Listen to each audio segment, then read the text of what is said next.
So let's review all those concepts one last time with that question, and then we're done with that talk. Okay? Now, one thing that I wanted to point out, again, about the labeling of the voltage, I think there's still some doubt about that. Now, when I have this Vx labeling, which is pointing out the voltage from this node to that node, correct? But remember, the wires are resistorless, right? The wires do not have a resistance drop across them. So this point is the same as that point, is the same as that point, which is the same as that point. We're going to do this definition later, but it's important to understand when we are labeling this, okay, this is same as putting a plus sign here, a minus sign here, and putting Vx over here. There is no difference in putting the label, the voltage label Vx, this way or that way. Everybody's okay with that? Okay, there's no difference in terms of labeling, putting this one like that or like that. Now, putting extra labels, okay, there was a little bit of confusion on putting extra labels. Now, in that case, I don't have, do I know the voltage across the battery? No. Voltage across A? No. C? I know C. D? B?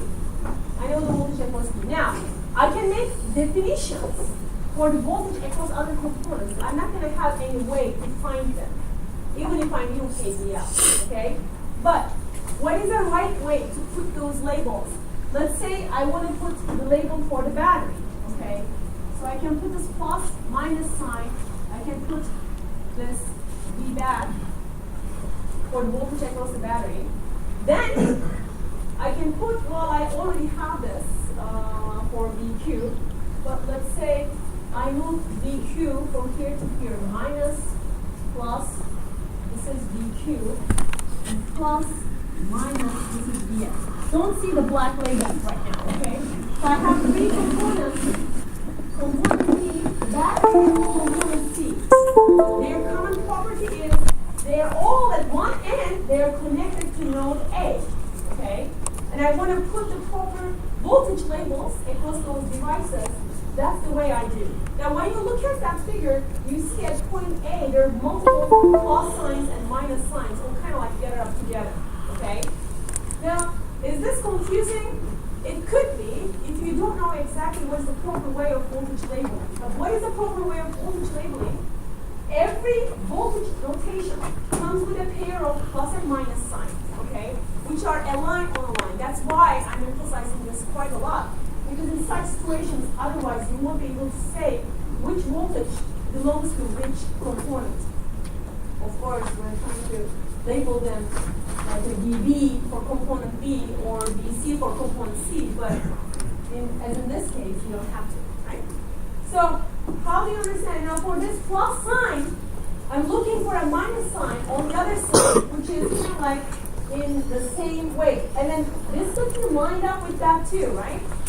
And in between there's Vx. So 1 plus belongs to this minus sign over here, okay? This minus sign cannot be the pair of this one, because that's a minus, so I was going to be looking for a plus sign, which is the matching plus sign with this guy. So that's my Vx.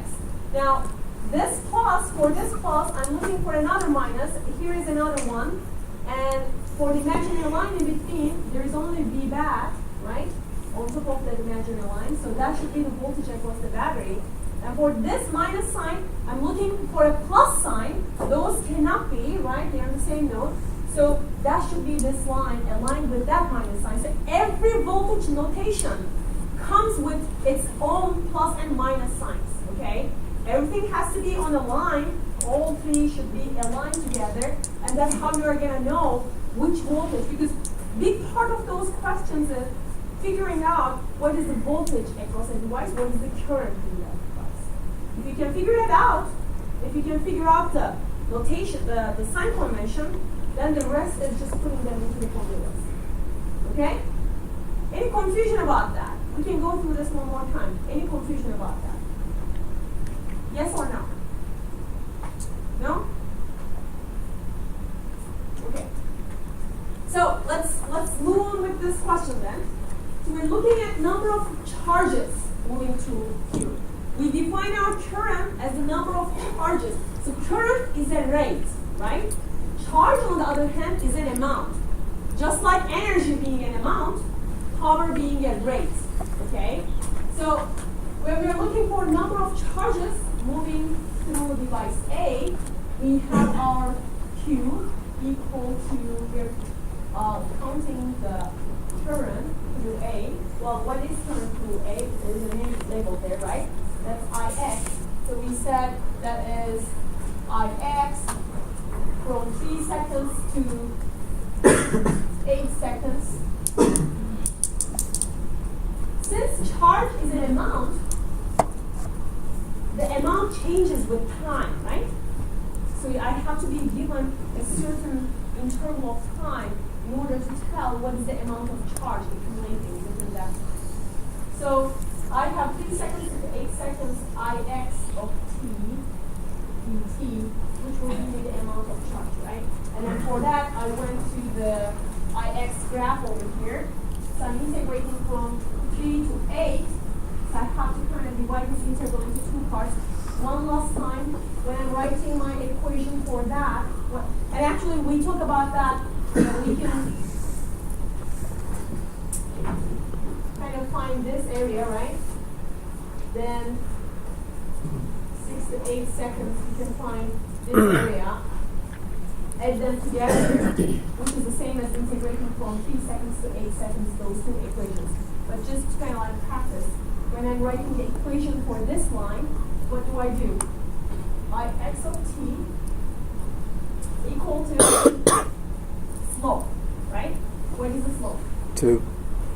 So you look over here, that's 8 plus 4, 12 over 6 on the horizontal axis, so that's 2. But 2 amps per second, have to be very precise with the units, times t.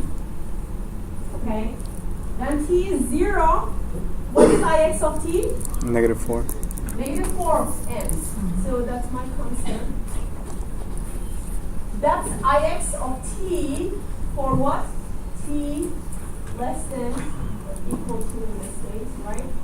6 seconds. Okay? So when I'm doing this for that line, then I'm getting Ix of t. Right hand, I get into slope. What is this distance? 2 amps. This? 6. 6 1 over 3 amps per second t. So what do I get when t is equal to 0? Well, I don't see what it is when t is equal to 0, so I'm just going to use a point. You can use this point here, which is, what is that point? 6 seconds and 8 amps, right? That's what that point here is. Okay? So I'm using this point, seconds, 6 over 3, 2 nths, negative 2, I'm going to have plus 10, so that I end up with 8, right?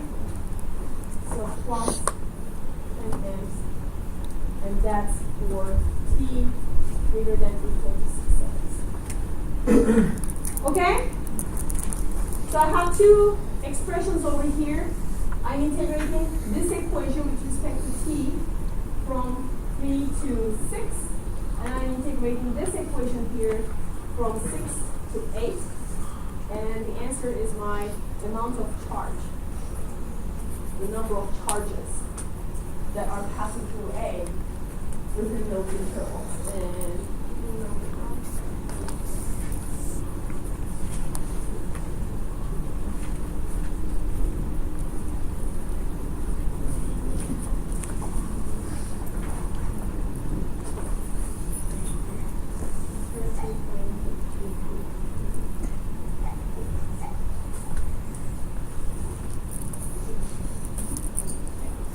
or you will multiply this number with 6.25 times 10 to the 18 definite electrons. Okay? Any questions? Yes. The number 8 should it be like between 6 and 12? Between 6 and 12, this one? This is the value that I'm integrating up to. Okay? So integrating is finding the area underneath the curve, right? So I can, when I have like a linear curve like that, I can either find the area underneath or just do the arithmetic and write down the equations for the lines in the fluid integration. Okay? Part B. Power absorbed by B as a function of t, right?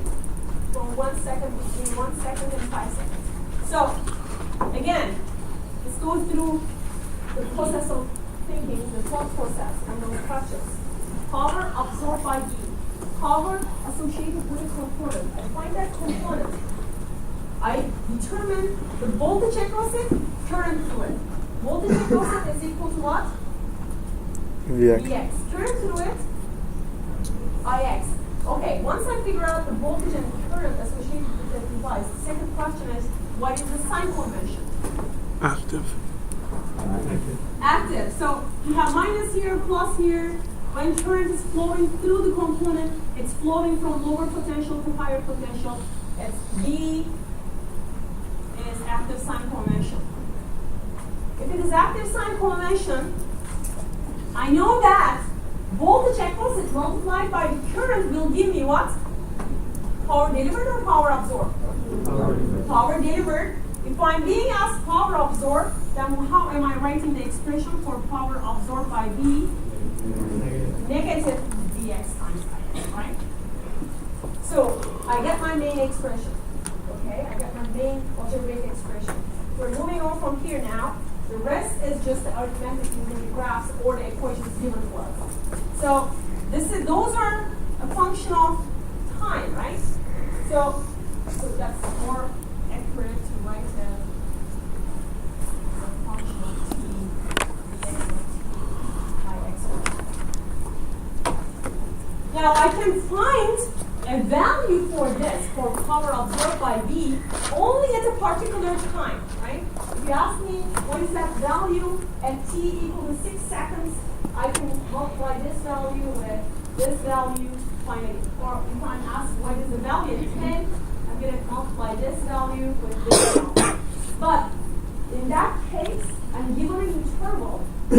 For an interval, I cannot come up with a numerical value. I can only come up with an expression. Okay?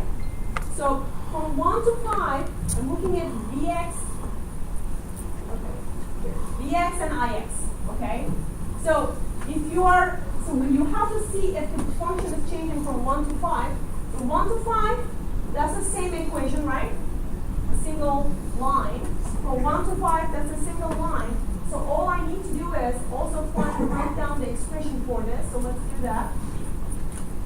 Vx of t is equal to slope minus 100 minus 60, 40 divided by 9. So 40 volts over 9 seconds. 40 over 9 volts over T, correct? Now, for T equal to 0, what do I have? 100 volts. That comes as my constant. And that's valid for T less than 9 seconds. Okay? So, if I put them together in that expression, power absorbed by B, the function of T, is equal to negative 1 over 3 amps per second, T plus 10 amps. And I have a minus sign, right? Minus, and then I accept T. 40 over 9 volts over seconds, plus 140. Okay? For T greater than 1 second, less than.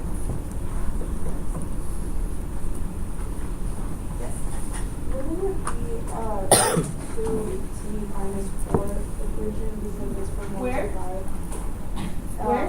For the Vx, or for the Ix, sorry. It would be For Vx or Ix? Ix. For Ix? Yeah, wouldn't it be the 2T minus 4 because it's going from 1 to 5? You mean the slope?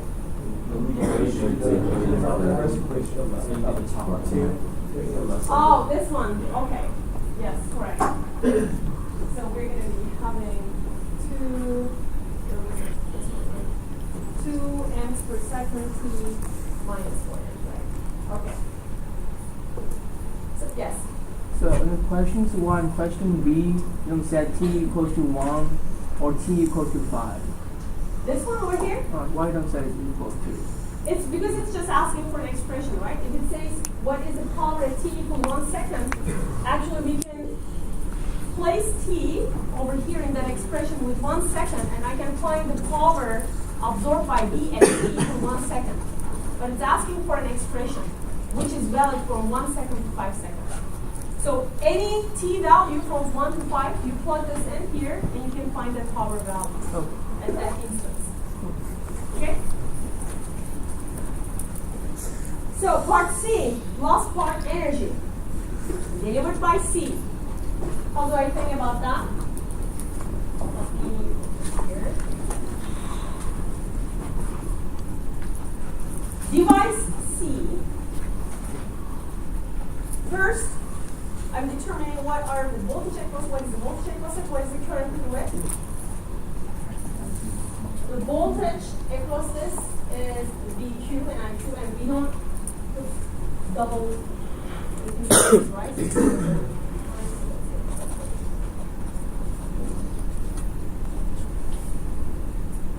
So I have plus minus VQ, and then I have IQ.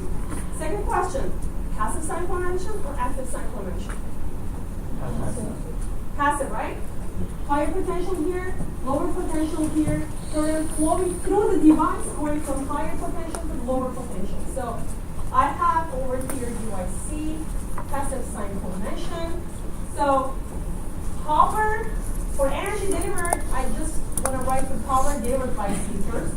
If it is passive sign convention, voltage across it multiplied by current through it gives me power absorbed or power delivered. Power absorbed, in order to write an expression for power delivered, I'm going to put Negative. minus sign, right? So minus VQ, IQ. So now I'm writing my expression for energy delivered by C, which is nothing but the integration from 3 seconds to 10 seconds times VQ of T, IQ of T. Okay, I'm not going to go through this again, but here is your IQ, here is your VQ. Okay, like we did in part A, you have to divide the integration into 2 parts, right? Since you have a change at that point, you are integrating from 3 seconds to, oh, I didn't do this.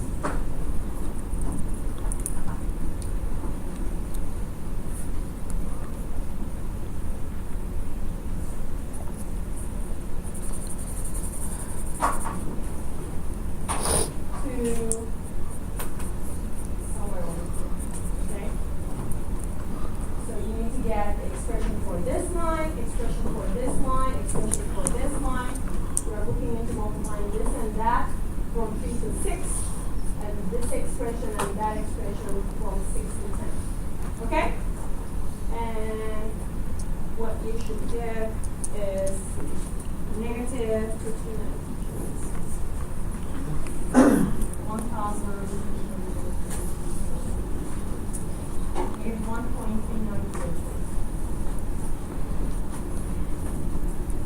Okay?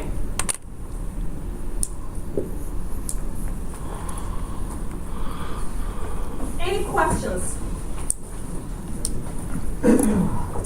Yes. So if we were told that current was the flow of electrons, then we would have to reverse the sign on our sign conventions? No. So our sign convention is not really related to the direction. The direction, this is what we are assuming is the direction of current. Direction of current is the same as the positive charges moving. No matter if the charge carriers or electrons are, and it's most of the case it's electrons, right? And the solids and all that. Also, when we say that it's passive sign convention, remember that that's independent of the value of that, right? It's just the way we label this, and then how it is labeled relative to the labeling of the voltage. That's all that matters. And whenever I have this arrow, it's always pointing to the direction of the positive charge. Okay? Yes? For number A, for question A, when we says the number of charges moving, when they're asking for the number, I know you do the whole integration of the current that's going through it, but do we add those two since it's different times? Since we did two Which ones? equations Which ones? do for you- IX. Okay, for IX, so we have 3 to 8 we are integrating, right? Right. So which means this area added to this area together. And then we integrate those. Yes, Okay. because if you are looking into only this area, that's going to give you the number of charges passing between per second and 6 seconds, Okay. right? Yeah. Okay? Question? So if they did add direction of electrons, what's the right answer? Is it just Okay, always that's right good. to say So, the opposite of for current? which one? IQ or IX? IQ. So, if you are asking the direction of the electrons moving through this wire, what can you say? The opposite of current. Because you don't really know if that's just a reference current, right? Well, first of all, if I ask you what is the direction of the electrons moving through component C, what would you tell me? Depends on the time. Exactly, right? You should ask me at which time I'm talking about, right? Now, the direction of the electrons moving through component C depends on what? The actual polarity of the current, correct? Now, labeling the current this way on that circuit, does it mean that the positive charges are moving this way? I don't know. If this value is positive, yes. If this value is positive, then this is pointing to the direction of the positive charges, which means that electrons are moving this way. Okay? But if this turns out to be a negative value, then this is pointing to the direction of the electrons, right? Now, for this, I have to look at the IQ over here. Now, I have to mention at which time I'm talking about, because after 9, IQ becomes negative. It goes a little bit more over here, and then again, it's going to be negative, right? So I have to tell you, I have to mention which time I'm talking about so that you can tell me which way the electrons are moving. Okay? Yes? That's a good question. I would have to simple integrals. You would add them and then integrate that. So what you're doing is, let's just write this down, okay? Make sure. So what we are doing is, I'm integrating from 3 seconds to 8 seconds IXTDT, right? But I don't have a single expression going from 3 to 8. So I have to first integrate from 3 seconds to 6 seconds, and that's this expression. So 2 amps over second t minus 4 amps dt, and then plus 6 seconds to 8 seconds I'm integrating the standard equation, right? X over seconds t plus seconds.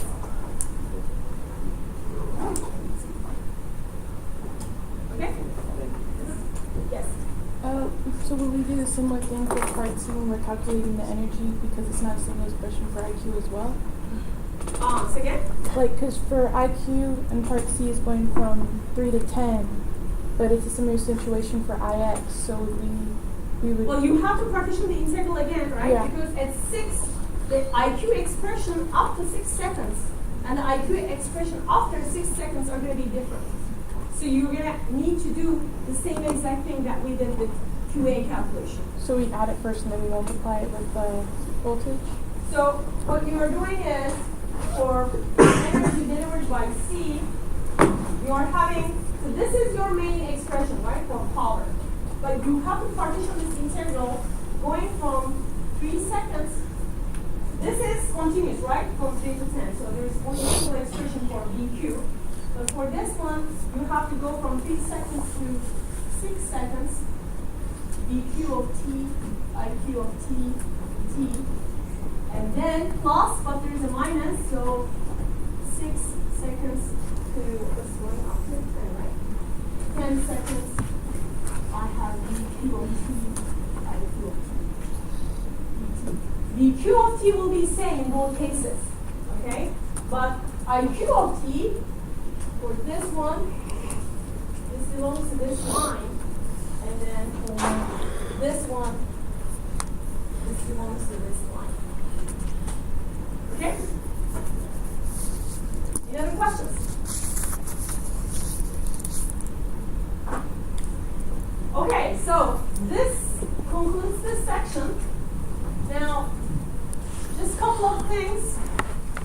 I'm summarizing here what we did, which is also kind of like summarizing what's going to be in the first midterm, right? So we looked at the sign convention, right? Reference and actual polarities.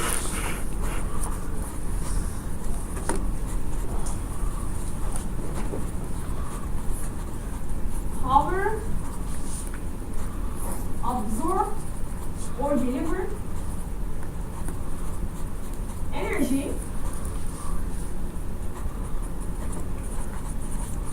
absorbed or delivered,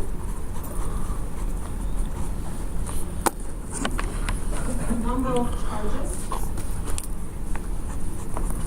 current, voltage. So correct labeling, notation, and units. Okay? That's pretty much what we discussed for the last couple of lectures. Okay? So everything is connected together. When you are having your values, make sure your units are correct. When you are labeling currents and voltages, make sure your notation and labeling is correct. Okay? When you are using power energy, when you are writing down power energy expressions, make sure that you have the right subscripts and all that for the notation. Okay? That's pretty much what we have. And for algebraic equations, use your calculator as much as possible. Okay? Don't give long derivations of things, which is going to cost you 2 points, and sometimes you actually waste more time than the question itself, which is not really getting you any points, any extra points. Okay? So try to get used to the calculator from the beginning of the class. It's going to make life easier for you. Any questions? Yes. What? Yes, that's how we do it, right? The units, the brackets, whenever you see the brackets, that means it's units, right? So like, you can, if you ignore if you don't put, say you forgot to put the brackets, you're not going to take home points for that, okay? But it's a good habit. Let's say you're writing 10 volts, right? This can be a variable, but when you put those, we know that it's the units, okay? It's a good habit to use the brackets for the units. you're not going to lose points not having the brackets. You're going to lose points on not having the units. Okay? As you begin doing that, from the beginning of the semester, it's going to turn into a habit. To go write down all those units. Whenever you are multiplying two different quantities, make sure that, like here, for instance, when we are writing expressions, we're trying to end up with a power, right? So amps per second multiplied by volts. Amps times volts will give you watts. We're going to have second squared at the denominator, but you're going to also have t squared, which are going to cancel out. So you're going to left with watts, which is what it's supposed to be. Okay? So keep track of the units when you do arithmetic, the division, the multiplication. Make sure that you're ending up with the right unit as expected. Any questions? Okay, so we're going to be working on the problems this weekend, probably. And then we're going to have our quiz on that, okay?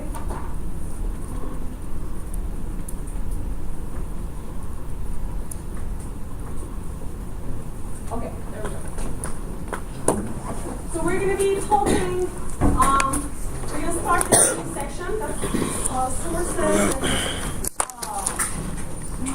resistors, Ohm's law we're going to talk about. We're going to learn 3 laws by the end of these presentations, and I think I can post that yet. I'm going to post that on Blackboard tonight. This won't be on the test. By the time we are done with that, the 3 laws, the 3 equations that we learned, that's going to go a long way. Okay? We're not going to get into any other rules or any equations after this. Okay, so what we did so far, so we have been talking about current and voltage and power for a while. So we said the current is a rate, right? So it's the movement of electrons. Okay. So we are counting the number of charges, in most cases we're talking about the electrons. We're counting the number of charges passing an arbitrary plane, and that number, which is the number of charges per second, is a rate, is current. So the necessary force that gives those electrons the energy to move is what we call the voltage. Okay? So now if you have a voltage, do we have electrons flowing for sure? If we have the necessary force for the electrons to move, is that enough? That's not enough, right? For a circuit, to be a circuit, what else do you need? What? What do we need? We need a closed path, right? We're going to need other components as well, like resistors. But the first thing is we need kind of like a voltage, a source, giving those electrons the push, and then we need a path for them to go. Just like the water pipes. If you have the pump, as long as this water doesn't have anywhere to go, you can't talk about this this water going around, right? So the electrons have to come from somewhere, have to go somewhere. So when we have a closed path around which electrons can flow, then we can talk about the circuit. Okay? Now, our first real circuit, which probably you saw very early, right? Maybe elementary school. It's we have the battery, which is the source, right? The push. The load, which we call load, is the bulb, which is doing something. Remember, the electrons are flowing, and then when they flow the way they want to go, like when this device is delivering power, there's some energy coming out. And we are trying to harness this energy. That's what that bulb is doing, right? So when the switch is off, the circuit is not complete, so we cannot talk about a closed path. But when the switch is on, then we can talk about the closed path where we have some work done. Now, what is important here, the reason that I put this example, what we are doing in circuit analysis, all electronic circuits is all about movement, okay? Because when you have this picture, that's just an image. You can't really do any analysis. You can't really write any equations. You can't really do anything with that. But if you can represent each and every device, okay, if you associate them with a component, with a circuit component, and if you define equations for each of those different components, then you can talk about analysis when you put them together. Now, what am I talking about over here? So, light bulb is nothing but a resistance, so I can model this with a resistor. Battery can be modeled. It is not an ideal voltage source, but an ideal voltage source is a pretty close model, approximation to a battery, so I can use a voltage source for the battery. You can even put a resistance. You can kind of like include the resistance that comes from this wire as a small, tiny resistance. That's a much smaller resistance compared to this, but it is a resistance. And we have a switch here, okay, kind of like determining the circuit being close to half or not. And even I can use more complicated devices for the switch, like transistors. Okay? So I can mimic this whole real world scenario with basic circuit components so that I can do circuit analysis to predict how this is going to work before even actually manufacturing it. Okay? And that's the most simple example, but the circuits can be very complicated, but yet the number of the variety of the components that you use are not that much. Okay, so the number of the components increase, but the variety is not that much. Well, actually, we can even talk about the numbers. We're talking about 5 basic circuit components. Okay, using that 5 basic circuit components, you will be able to model any electrical system, no matter how complicated it is. Okay, that's the goal. Now, and there are a couple of comments over here about the modeling. So we're going to start talking about, well, actually, we're going to talk about voltage sources, current sources, and resistors in this class, and inductors and capacitors in 2202. Okay, so you still have all those components in one class, and we're kind of divided that into 2. Because you will see that when you include inductors and capacitors, something different happens. So voltages and currents start to change as a function of time. Okay, that's not going to happen for this course. Okay, so we're going to start talking about those components today. So we're going to start with the voltage sources. So for the voltage sources, it's possible to talk about 2 different types of voltage sources. Okay, depending on how they provide this voltage. They're called an independent voltage source, a dependent voltage source. Okay. The name is pretty explanatory, but we're going to talk about those. So let's look at the independent voltage source. Now, the most important definition for a voltage source, most important thing you need to know, that's a 2-terminal device. A voltage source is a component that keeps the voltage across it constant, no matter what the current through it. Okay? The voltage across it is constant, no matter what the current is through it.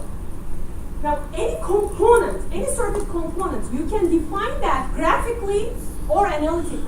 Okay? So, let's say the voltage across this voltage source is, let's say, providing 9 volts.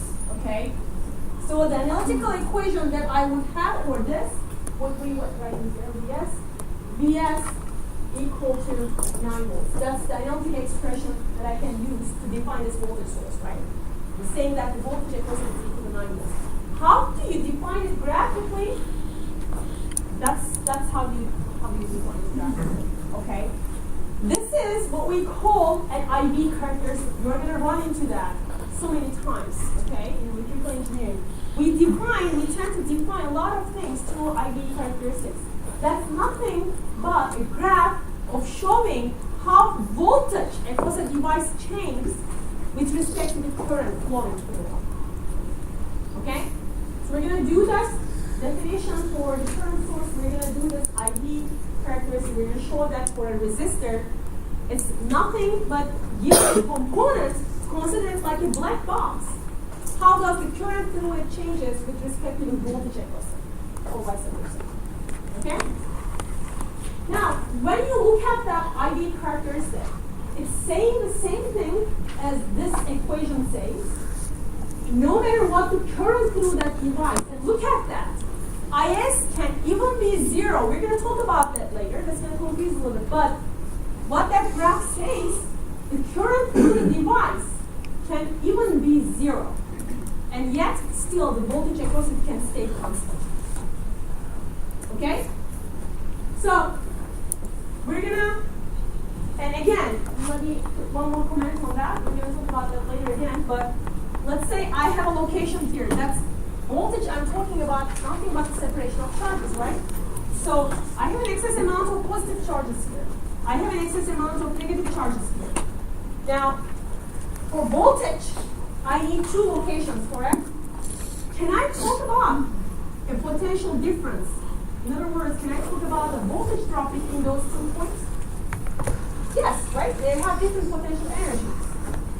There doesn't have to have a path between the 2 so that the electrons move from one place to another. It can be, but not necessarily. I can have maybe a resistor in between, right? In which case, there's also going to be a current flowing from one point to another. But I don't care. Even if I don't have anything in between, which means 0 current, right? If I don't have any path for electrons to travel, that means 0 current. I can have 0 current, but that's not going to prohibit the voltage drop between them to happen non-zero. Make sense? I'm going to talk about that later again, but since we discussed this, what if I actually provide this path by putting a wire in between those 2 locations?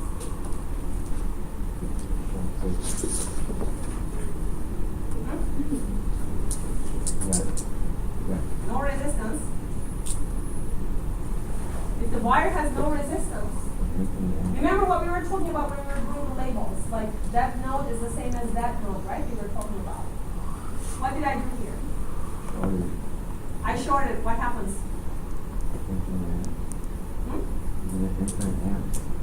There's no voltage. There's no voltage, right? No voltage. Voltage needs 2 distinct locations. Now, if any point on this wire is same, can I talk about 2 different locations now? We're going to make an official definition for short circuit. But what this short makes, it makes 2 different points, 1 node. Actually, those electrons are dying to fly there, right? Now you provided them a path. So what's going to happen? They're going to actually flow this way. They're going to rearrange themselves so that, what do I have? 6 here. 1, 2, 3, 4, 5, 6. 4 here. Okay? Let's say 4 electrons here, 6 positive charges there. You're going to rearrange such that you have 3 positive charges, 2 electrons here, 3 positive charges, 2 electrons here. What happens? Do I have separation of charges anymore? No. Okay? That's a side note. I wasn't meaning to discuss this. So that's okay. So you have this and you kind of like combine them. That's what a short circuit is. And in that case, all of the charges rearrange themselves to make everything neutral. Okay? So those 2 distinct locations is going to be at 1 location. You won't be able to talk about a potential difference between those 2 locations in this case. 0 voltage. Okay? But anyways, you can have 0 current and you can still maintain the same voltage across the device, constant at whatever it is, whatever the S is. Okay? So then, what is the dependent voltage source? As you see, the voltage across this independent voltage source is independent of everything. Okay? But a dependent voltage source, it's again the same thing. It keeps the voltage across this device constant at Vs, no matter what the current through it. But the only difference is this Vs is determined by some other voltage or current value in the circuit. Okay? So it's depending on another variable in this case. Okay? Which means that for an independent source here, that's kind of like providing its own energy, right? Just like a battery. But can you say the same thing for this voltage source, the dependent voltage source? You can't. The dependent voltage source is depending on another voltage or current variable. If this voltage or current variable is equal to 0, then the voltage across this component is 0. Okay? So that's why the name dependent. Now, depending on when we are talking about circuit, when we're talking about electricity, whenever I say variable, I always refer to two different quantities, right? It's either a voltage variable or a current variable. We're not going to have any other thing. So, if I'm claiming that the voltage here is depending on something, it can be depending on a voltage variable, or it can be depending on a current variable, correct? So I have two different dependent sources, dependent voltage sources. You can have a voltage-dependent voltage source or a current-dependent voltage source. Now, be careful with the units. The important thing here is to pay attention to the units. So, if this is because that's a voltage source, if it is depending on a voltage, the proportionality constant mu is going to be unitless, right? Because that's Vx is already in volts, and then you want this one to be in units, so mu is going to be unitless. But if this is depending on current, the unit of current is amps, you have to multiply the amps with volts over amps so that you end up with volts over here. Okay? And in a short amount of time, we're going to call this volt over amps as volts. Okay? Be careful with the units. Units are important. Now, if you look at the current source, again, it's the same as the voltage source. So we're going to have this device, two-terminal device, no matter what the voltage across it, okay? Doesn't matter what voltage across it, it's going to maintain, it's going to force that amount of current through this wire, okay? So that's a 10 amp current source. It's going to make sure that there's 10 amp flowing through this wire, no matter what the voltage across it is, okay? And graphically, that same exact thing that we're saying is this over here.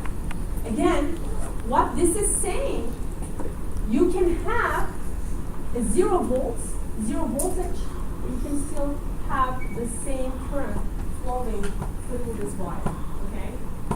And if you want to write an analytical expression, it's nothing but IS being equal to a constant value, like 10 milliamps.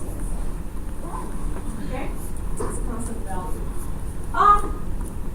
By the way, can you tell me, looking at that graph, so this is, if you look at this first quadrant, can you tell me if power being absorbed delivered?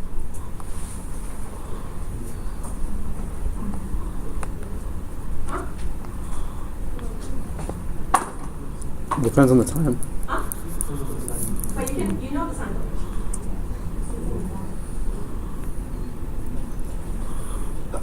Depends on the time. So the first, you're looking at this first quadrant, right?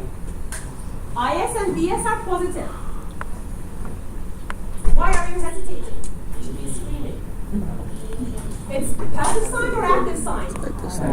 Active sign. Then VS and IS multiplied gives you power delivered or absorbed? Delivered. So the first quadrant, it's VS and IS both positive, right? So power must be delivered, right?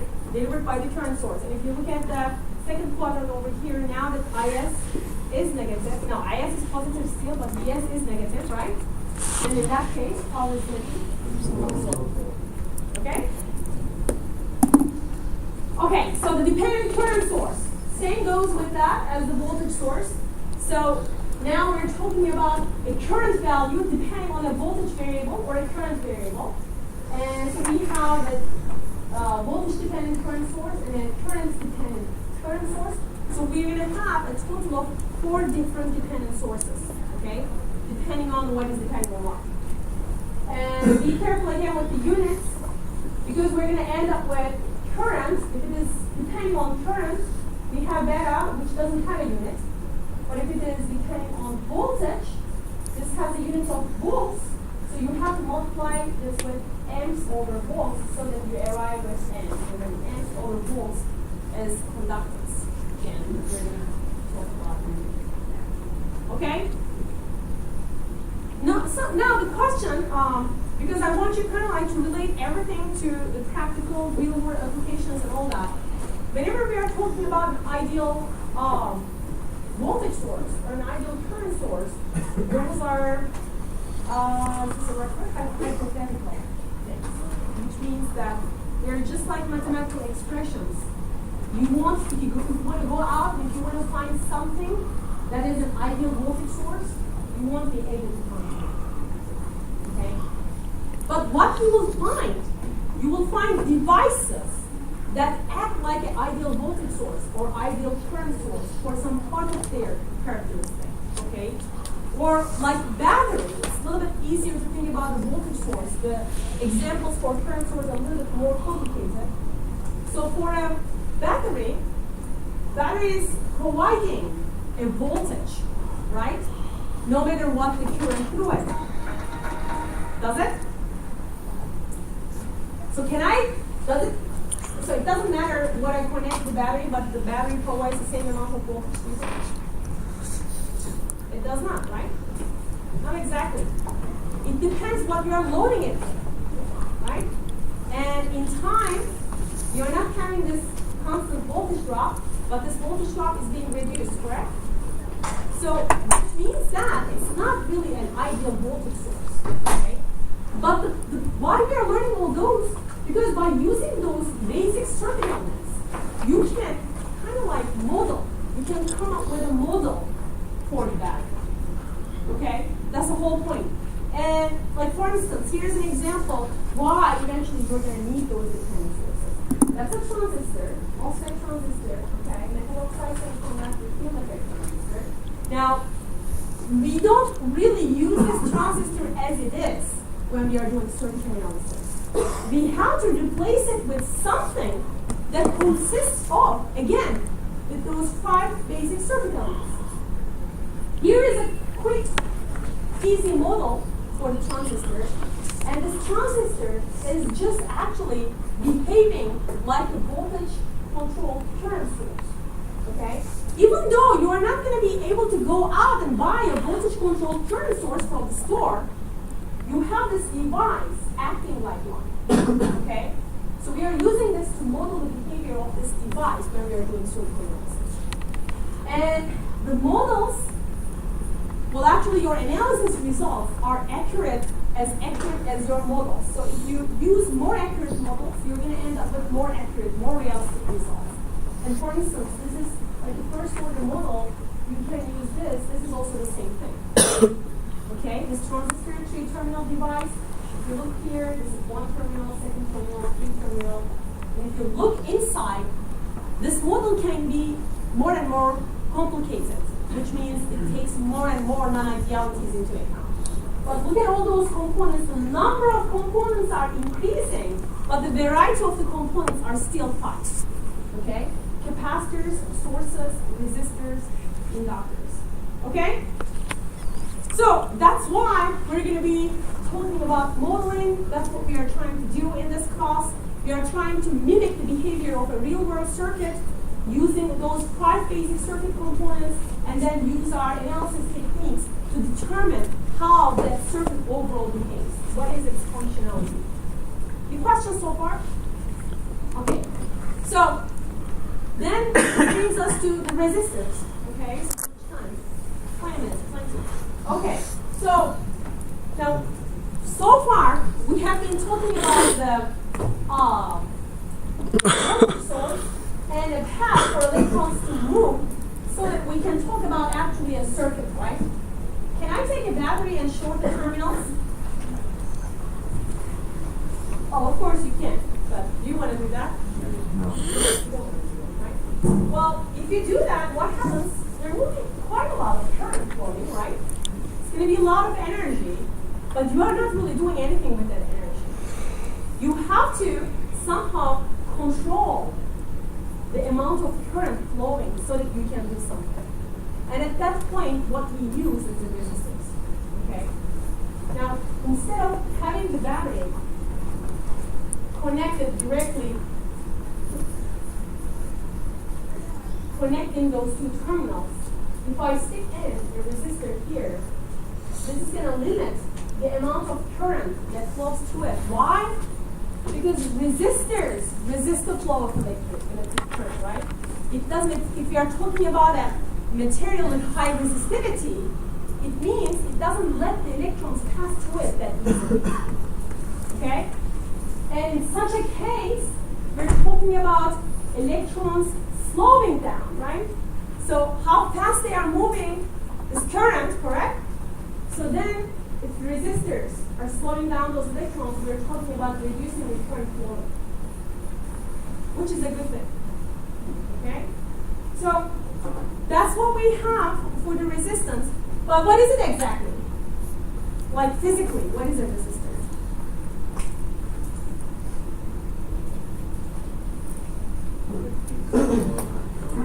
It's a what? That's correct. But what is it? How can I get a resistor? Buy it. It's actually, it could be any material, right? Any kind of a material, you kind of like make it into a compact thing that can get into a package. You let two terminals out, and that's a resistor. How much resistivity? I don't know. Depends on how long the material you are using, right? Or how thick the material that you are using, or what is the material that you are using. The material that you are using, is it copper? Is it silver? Is it something else? Is it plastic? It depends on exactly the resistivity of that material, the length of that material, the thickness of that material, which is the cross-sectional area, and also the temperature, right? All those are the things that are determining the resistance of a material. But basically, I can take any piece of material and put it into a compact package, use those two LEDs, and then this would be a resistor. Okay? Now, if you look at those couple of, and actually we didn't mention that, but so when we talk about the resistance, that's the magnitude, that's the measure of how easily that material allows electrons to pass. And we are using the unit ohms, which is 1 volt per amps, and you will see why it is 1 volt per amps. Okay? That's the unit for the resistors. Now, if you look at that equation, physically, what forms a resistor? Rho is a resistivity. Again, iron has more resistance than copper. So, assuming if you have the same geometry, if you have a thinner wire, electrons are going to be having more difficulty to pass through it, right? Which means more resistivity. And if the temperature increases, resistance increases. Does it make sense? If you feel like if the temperature increases, electrons are going to move faster, right? Which feels like the resistivity should be lower. But that's not the case. Why? Because as temperature increases, the collisions increase, right? There are all those electrons, free electrons in that material, and there are atoms. They keep colliding each other. If they keep colliding each other, they cannot really proceed, right? That's why the increased temperature makes it a higher resistance. I'm emphasizing that because by the end of it, I'm going to talk about a superconductor, right? Where you're kind of like reducing the temperature, the critical temperature, where the resistivity becomes 0. Okay, so now conductance is just the reciprocal of resistance. So if you have 10 kilo ohm of resistance, if you divide it 1 over 10 kilo ohm, this is same as saying a conductance of 100 microsiemens. Okay, so we actually use 2 different types of units for conductance. Some people use Siemens. Some people use Mho. I like Mho, but I use Siemens. That's generally more common. It's because 1 over the resistance, and resistance is in ohms. So if you read it from reverse, that becomes the conductance. So, okay, so we're going to be generally writing in our circuit, we're going to be writing our resistor values. So we're going to write the R values. But if you take 1 over this value, if you write the conductance value, it's the same thing. Okay? For reference, I'm just giving, there are tons of different types of resistors. We're going to talk about some applications today. But if you look over here, there are all those variable resistors. And under this category, we have potentiometers, rheostats, trimmers, the thermistors. So resistance can change with a lot of different factors. You can have resistors depending on temperature. You can have resistors depending on light. Depending on that, we come up with different types of resistors that we are using for different applications. So let's take a look at those applications a little bit. So we're going to be talking about those today, and then we're going to start writing down the equations. Now, you see a couple of applications over here, and that's really only resistors. You kind of like think about it like it's the humble resistor. What can you do with it? But all those applications are actually based on the usage of the resistors. Now, first thing is real sources, I said. We just talked about that. You cannot find a voltage source, an ideal voltage source out there. But we have things that kind of mimic that, right? So if you look at the battery, you can use the resistor to model its behavior because it's kind of departs from the characteristic of the real voltage source, okay? But if you put in a resistor in series with a voltage source, then you can talk about this kind of like acting like a battery, okay? So that's one place where we are using a resistor to kind of like model the behavior of a real component. Same goes for the current source, okay? So what this tells you, remind me again, what was the description for a voltage source? So if this is Vs, this is Is. Technically, if this is 9 volts, does it matter how much current that I'm taking from here? It doesn't. But if you put in a resistor in series with that, and you have what happens actually if you have a very large amount of current flowing through here? Well, we didn't talk about Ohm's law yet, but I'm sure you know it. The resistor is going to steal that voltage from the battery, right? Because current multiplied by resistance creates voltage. And if you have very large amounts of current, even though this resistor is a small resistor, ideally you want this resistor to be a very small value. But it doesn't matter. If you have a very large amount of current flowing, no matter how small the resistor, the voltage drop across the resistor eventually is going to be a significant amount. Okay? And that's how a battery really behaves. Okay? Similarly, this is an ideal current source, but not how a real current source behaves.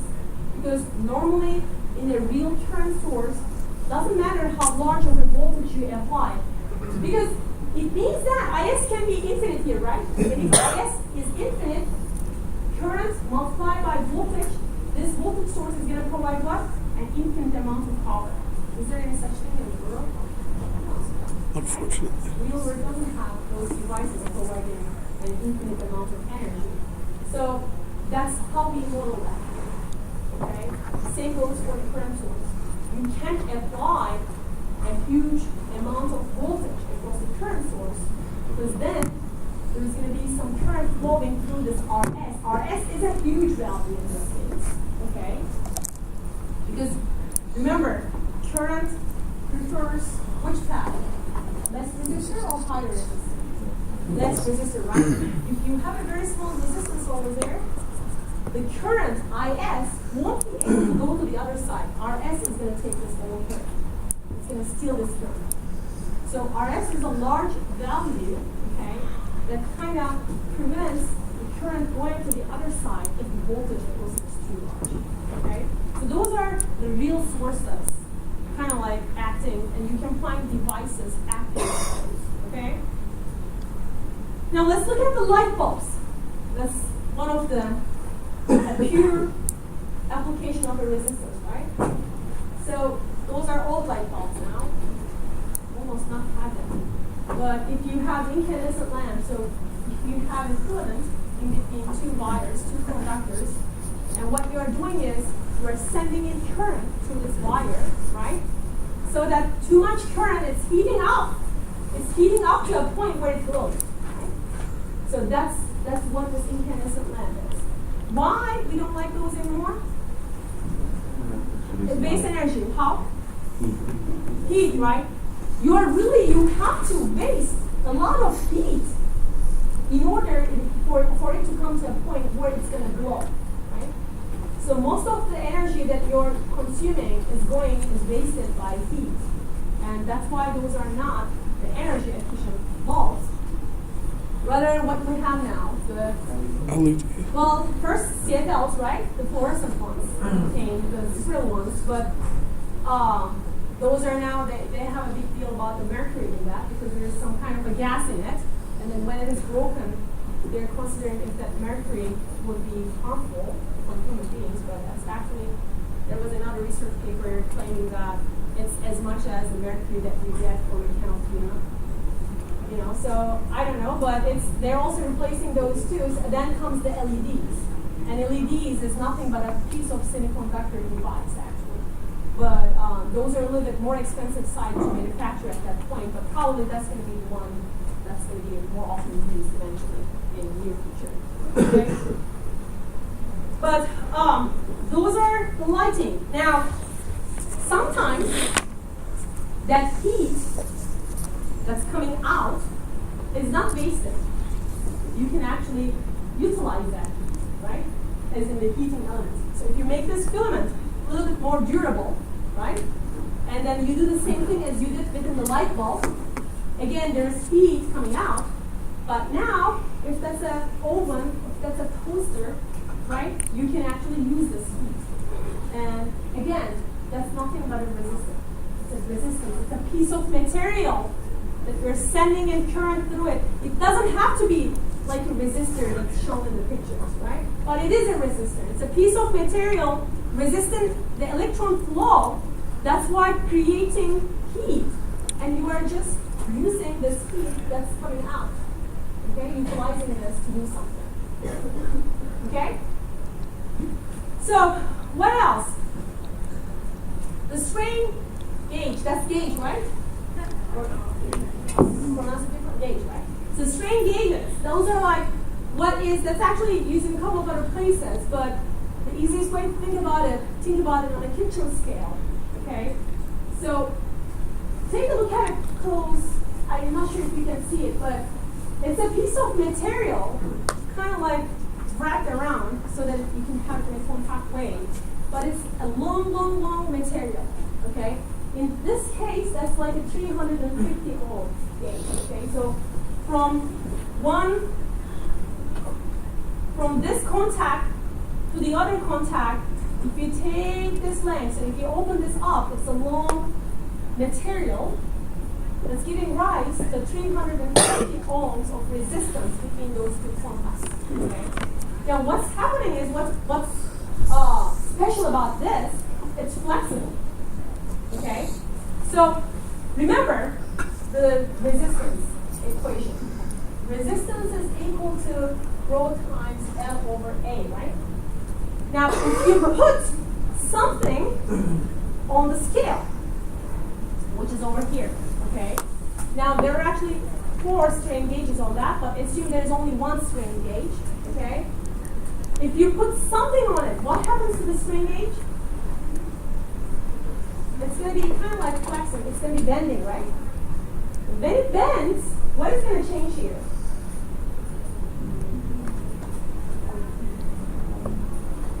The material is not changing, right? That's the resistivity of the material. It's the same material. It's not the area, but as you bend it, the length will change, okay? So if it is changing delta L over L, so let's say the length changes by delta L, that's going to cause a corresponding change in R. Okay? Then a change in resistance is converted to a change in voltage. And then change in voltage is converted into a weight. Right? That's a mechanical part of it. But again, as just a simple mechanism where this time you get like a little bit more flexible resistance.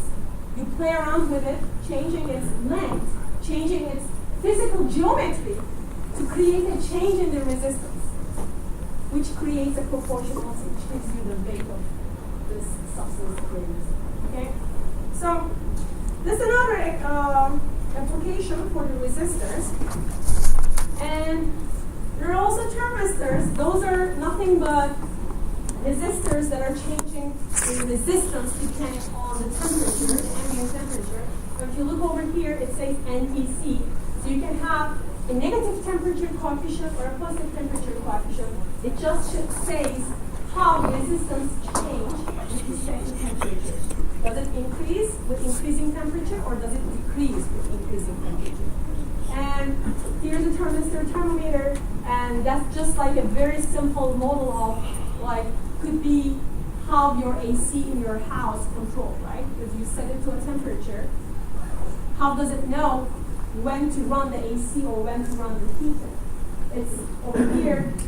There's this thermistor kind of like capturing the temperature, right? Changing the resistance depending on the temperature, which changes the voltage at that point. So you keep comparing this voltage to a set value. Okay, let's say you set it to 70 and it refers to a voltage amount. So if it goes beyond that voltage, you know that it's warmer than that you want, so it activates the AC, right? Or otherwise it goes below that, it activates the heater. But again, it's nothing but a resistor changing its resistance with respect to the temperature at the environment. Okay? More things, almost done. Minutes. See. So the resistive touch screens, we talked about that on the touch screens for iPhone. We talked about their capacitive ones, resistive ones. In particular for the resistive, the idea is very simple. We're talking about two conducting layers, okay, which are separated from each other with insulators. You see those dots, facing dots? So normally they are not touching each other. So there's a resistive level at the top layer, there's a resistive level at the bottom layer. But when you touch, at the point that you touch, the two layers contact each other and you create a short circuit. Okay? Again, this creates a voltage, changes in the voltages, which is then actually calculated by a software to determine where you are touching it. And we didn't talk about voltage dividers yet, so I cannot talk about it much, but if you think about the top layer like that, bunch of resistors connected in series, the moment that you touch here, for instance, you're connecting those two points together. Now this changes the voltage drop from here to here, okay? Kind of creates a voltage divider. And using those values, you can kind of tell where you are touching. They're all resistors. It's all those activities, changing resistors, manipulating the geometry. And again, here there's something that you know. It's you can also have resistors that are changing variable resistors. Hold on, 2 more minutes I have. Okay? So if you look into an audio amplifier, that's where you're going to be using those variable resistors. Look at the potentiometer at the input over here. That's an amplifier, which means that whatever you are putting in here, you're having an amplifier. You're hearing the amplified version of it. How much it amplifies depends on the resistor over here. Okay? So changing the resistance here changes the voltage, changes the amount of amplification, which is actually for you from outside the level of the music that you hear. Okay? And last but not the least, superconductors. I provided a link. Watch it. It's a really nice training with superconductor, kind of like going around through the magnetic path. But of course, that's what normally I'm going to talk about example next time about the power distribution system. But you will see that in our small circuits, it's not a big deal. But when you look into the power distribution system, those long wires, it's what's eating up 25% of the power, the energy that's coming to our homes. Okay, if we could have those resistors, okay, if we could have those superconductors, this problem could be solved. But unfortunately, you have to hold it down to